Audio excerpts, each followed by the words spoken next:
రేపటి మనం ఏం చేస్తామంటే బొట్టు పెట్టని ఇంట్లోకి వెళ్ళి బయటికి వెళ్తాము. ఎందుకు అనంటే ముక్కోటి దేవతలను చూడండి మీరు, బొట్టు పెట్టుకొని దేవుడు ఎవ్వరు లేరు. మనము బొట్టు పెట్టుకోవడానికి ఎందుకు సిగ్గుపడాలి? సిగ్గుపడాలి మనము. బొట్టు మన పహచాన్, బొట్టేంది. రేపటి నుంచి మీ అందరూ నాతో పడాలి. రేపటి నుంచి ఖచ్చితంగా మేము నుదుటన బొట్టు పెట్టుకుంటాము.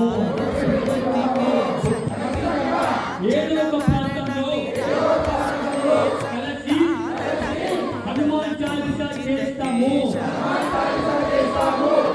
మేము ఖచ్చితంగా రేపటి నుంచే ఎక్కడ టైం దొరికితే అక్కడ సనాతన ధర్మ ప్రచారం చేస్తాము.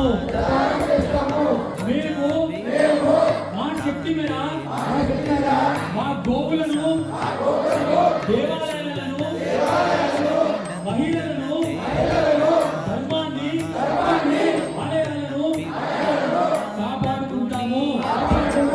మేము ఖచ్చితంగా మా ఇంటి మీద ధర్మ ధ్వజాన్ని ఎగరేస్తాము.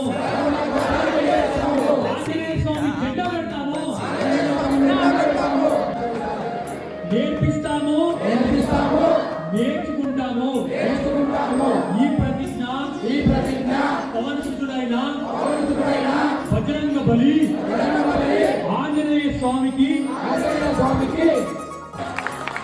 ఇట్లాంటి వాళ్ళు మంచిగా ఉంటే ధర్మం మంచిగా ఉంటుంది, ధర్మం మంచిగా ఉంటే దేశం మంచిగా ఉంటుంది.